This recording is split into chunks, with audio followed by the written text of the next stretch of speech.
Hello student, welcome in my biology classes. This is Julie Goyal. बेटा हम पढ़ रहे हैं 11th क्लास का chapter number 5 morphology of flowering plant. Last video में हमने जो बात की थी फ्लावर्स के बारे में, अब हम इस वीडियो में बात करेंगे पार्ट ऑफ द फ्लावर्स, यानी कि actually parts of the flowers हमने लास्ट वीडियो में भी बात की थी, इसको थोड़ा सा हम और डिटेल में जाकर यहाँ पर हम बात करेंगे। तो यहाँ पर जो पार्ट्स ऑफ द फ्लावर है, as we know very well, there are the 4 rolling circle in a flower. Outermost is known as the calyx. The unit of the calyx is sepal. Next, corolla unit is petals. Then androecium, the unit of stamen. The unit of androecium is stamen, and gynoecium, the unit of the gynoecium is a carpel or pistil. तो अब हम इस video में थोड़ा सा और detail में बात करेंगे। तो अगर हम बात करें कैलिक्स की, तो कैलिक्स में जो सेपल्स होते हैं, उन सेपल्स का फ्लावर में किस तरह से अरेंजमेंट होता है। देखो, मोर देन 1 कैलिक्स प्रेजेंट होते हैं। Getting my point? यानी कि कैलिक्स, सॉरी, क्या बोलते हैं इसको, सेपल्स, यानी कि ज्यादा सेपल्स प्रेजेंट होते हैं। अब ये सेपल्स जो हैं वो फ्लावर्स में यूनाइटेड हैं या फिर फ्री हैं। इट मीन्स क्या हुआ कि यूनाइटेड मतलब है कि जैसे आप सभी ने गुड़हल के फूल देखे होंगे, आई होप, है ना। नहीं देखे तो अभी फटाफट प्लग करके देखो इसको। तो जो नीचे जो कलर होता है, जैसे ये फ्लावर्स का, गुड़हल का जो फूल होता है, फ्लावर्स होता है, उसमें इस तरह का होता है एलिमेंट, इस तरह से। तो ये क्या, इसके ऊपर फिर फ्लावर होता है। तो ये क्या होते हैं, ये कैलिक्स होते हैं। तो ये कैलिक्स, जब एक एक जो कैलिक्स यानी एक सेपल जो होता है इसका फ्री होता है, फ्यूज नहीं होता, अलग अलग होता है, तो उस कंडीशन में हम बोलते हैं सेपल फ्री। और जब ये फ्यूज होते हैं तो हम उसके लिए, फ्यूजिंग के लिए वर्ड जो यूज करते हैं वो होता है यूनाइटेड। Getting my point? तो यहाँ पर क्या होता है कि जो कैलिक्स होते हैं वो दो तरह की पोजीशन पर, दो तरह से हमें देखने को मिलती है। उनका अरेंजमेंट किस तरह से, तो अगर सेपल्स जो है वो एक दूसरे से फ्यूज्ड हैं तो उसको हम बोलेंगे गैमोसेपलस। क्या बोलेंगे? गैमोसेपलस, यानी कि हर एक सेपल जो है वो फ्यूज है। Okay. Next is polysepalous. Polysepalous means जितने भी सेपल्स हैं वो फ्री है, यानी कि वो यहाँ पर फ्यूज नहीं है, अलग अलग है, एक एक सेपल जो है फ्री है। तो इसके बेस पर दो तरह के हो गए, गैमोसेपलस और गैमोपेटलस। इसी तरह से हम कोरोला की बात करें तो सेम स्थिति कोरोला में भी होती है कि गैमोपेटलस, यानी ऐसे पेटलस जो नीचे से फ्यूज है सारे के सारे, ठीक है, तो हम उनको बोलेंगे पेटलस, पेटल यूनाइटेड। यानी कि अगर जैसे मान लो ये इस तरह से कई फ्लावर्स आपने देखे होंगे, तो ये नीचे सारे फ्यूज होते हैं, एक में सारे के सारे बने होते हैं, तो इनको क्या बोलेंगे हम? गैमोपेटलस, यानी पेटल्स आर यूनाइटेड।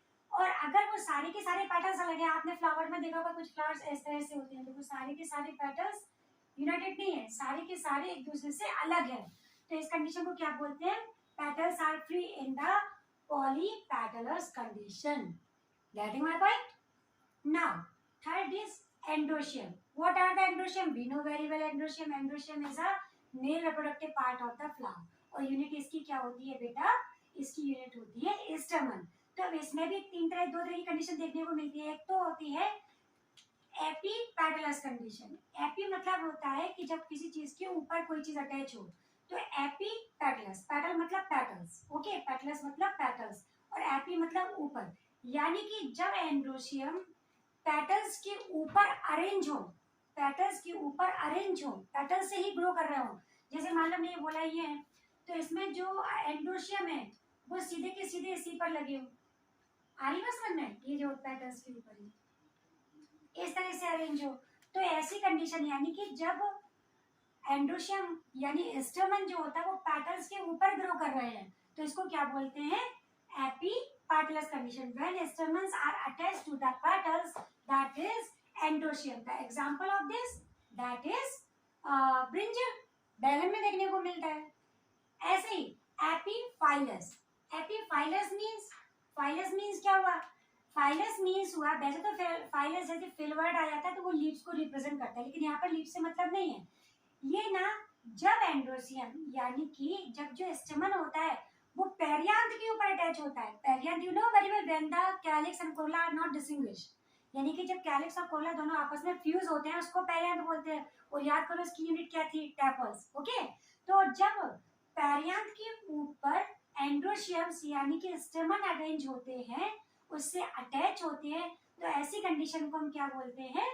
एपीफाइलस। तो पेरियांथ की भी जो एग्जांपल था वो लिली और ट्यूलिप था, है ना। तो लिलियेसी ग्रुप में, लिलियेसी में ये देखने को मिलते हैं। आइए बेटा समझ में आ रहा होगा। So let's continue. अब इसके बाद जितने भी स्टेमन होते हैं वो स्टेमन कई जगह तो में फ्री दिखाई देते हैं और कई जगह वो बंच के फॉर्म में भी दिखाई देते हैं। बंच यानी बंडल्स यानी गुच्छे के फॉर्म में हो, तो उसके बेस पर भी कंडीशंस देखने को मिलती है। तो अगर हम पहले बात करें पॉलीएंड्रस, पॉलीएंड्रस कंडीशन क्या होती है कि जब स्टेमन फ्लावर पर फ्री कंडीशन में देखने को मिलती है, यानी एक ही जगह देखने को मिलती है फ्रीली, तो उसको हम बोलते हैं पॉलीएंड्रस कंडीशन। अब जैसे कि हम बात करें हिबिस्कस रोजा साइलेंसिस, यानी कि आपने गुड़हल का फूल सबने देखा है। अगर थोड़ा अच्छा डायग्राम नहीं बनेगा लेकिन फिर भी थोड़ा सा ध्यान करने की कोशिश करना है। ये अगर एक फ्लावर है गुड़हल का, तो इसमें आपने देखा होगा कि अंदर से जो होता है इस तरह से स्ट्रक्चर निकलता है ना, देखने को मिलता है, और इसके ऊपर बहुत सारे एंड्रोशियम अरेंज होते हैं। तो ये क्या होते हैं, ये तो हो गई स्टिग्मा, स्टिग्मा, स्टाइल और ओवरी, नीचे की तरफ होती है ओवरी। तो ये हो गया फीमेल रिप्रोडक्टिव पार्ट यानी गाइनोशियम, और ये इसके ऊपर छोटे छोटे से लग रहे हैं, ये जो लग रहे हैं that is a stamens, that is a stamens. तो यानी कि जब सारे के सारे स्टेमन किसी एक जगह पर या तो फ्री हो, यानी एक एक फ्री दिख रहे हैं और एक ही जगह दिख रहे हैं, मैं तो सारे के सारे एक ही जगह दिख रहे हैं एक ही जगह पर, तो या तो सारे फ्री हो, तो उसके हिसाब से जो कंडीशन होती है उसको बोलते हैं पॉलीएंड्रस कंडीशन। यानी कि when the stamens are free on the flowers, यानी फ्लावर्स के ऊपर फ्री है, वो भी फीमेल रिप्रोडक्टिव पार्ट के ऊपर ग्रो किए हैं, तो ये क्या कहलाता है पॉलीएंड्रस कंडीशन। पॉलीएंड्रस कंडीशन में मोनोएडल्फस भी कंडीशन आती है। मोनोएडल्फस मतलब क्या होता है, मोनो मींस वन, यानी कि सारे के सारे स्टेमन जो होते हैं वो किसी एक बंच में देखने को मिले या एक बंडल में या एक गुच्छे में देखने को मिले और यहाँ पर एक ही जगह अरेंज मिले। Getting my point? तो वहां पर इसको बोलते हैं मोनोएडल्फस, यानी कि जो पॉलीएंड्रस और monoadelphous are the both are the equal, same, ये एक ही चीज होती है, यानी कि या तो हमें एक ही जगह देखने को मिल रहा है, या फिर हम अगर इसको देखें तो क्या ये पूरा एक बंच नहीं हुआ। अगर अलग से होता तो और भी बात करते हैं, तो डाइएडल्फस बोल सकते थे इसको, लेकिन चूंकि यहाँ पर सारे के सारे स्टेमन फ्री भी है और एक ही जगह पर दिखाई दे रहे हैं, तो ये दोनों की दोनों कंडीशन सेम हुई। तो when the stamen united into the one bunch और one bundle, that is a China rose.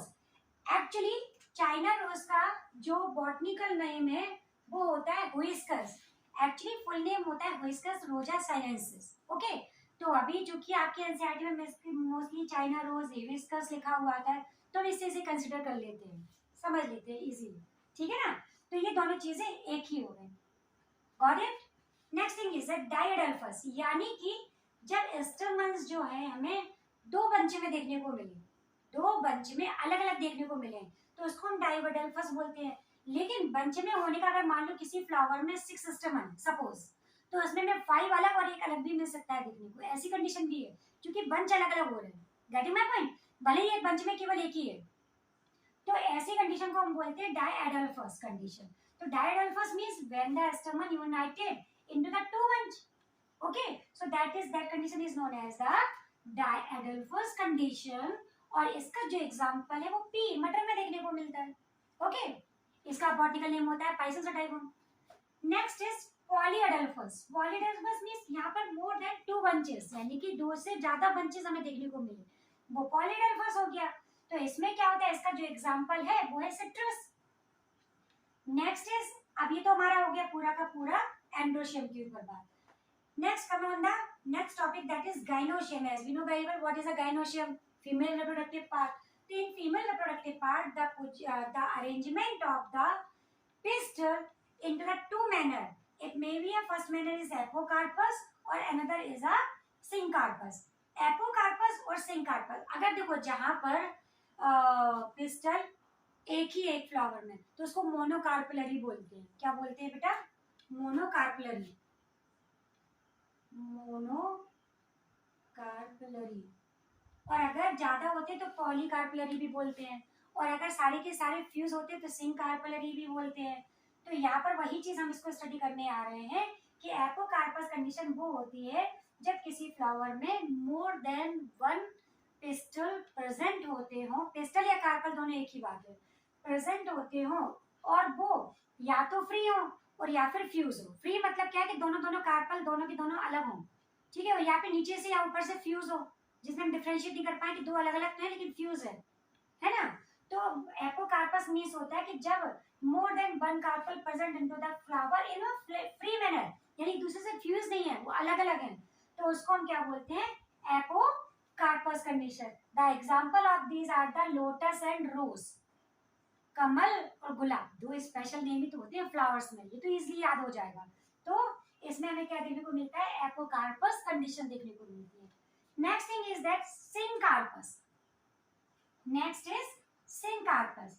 Sink का मतलब जब भी होता है वो फ्यूजन से होता है, फ्यूजन से यानी कोई चीज आपस में फ्यूज हो रही है। अगर आपको पता हो तो फर्टिलाइजेशन को हम सिंगेमी भी बोलते हैं, यानी कि मेल और फीमेल गैमेट्स का फ्यूज हो जाना। रटो नहीं, बायोलॉजी में कुछ भी टफ नहीं है, इसमें बस दो चीजों में पेशेंस की रिक्वायरमेंट होती है कि एक तो हमें इसको डीपली समझना होता है कि एक्चुअली में हो कैसे रहा है, दूसरी चीज जो कंफ्यूजन और लर्निंग में प्रॉब्लम क्रिएट करती है वो इसकी होती है टर्मिनोलॉजी। और टर्मिनोलॉजी आपको बेटा तभी आएगी जब आप उसको क्या बोलते हैं, इसके नाम को ही तोड़ना फोड़ना सीख जाओ, उसका डिस्ट्रक्शन करना सीख जाओ। अगर आप नेम का डिस्ट्रक्शन करना सीख गए ना तो आपको बायोलॉजी काफी हद तक लर्न होने में हेल्प करेगी। ओके, तो जैसे सिंग कार्पस, यानी सिंग मतलब फ्यूज, कार्पस मतलब पेटल्स, वो सॉरी फीमेल रिप्रोडक्टिव पार्ट।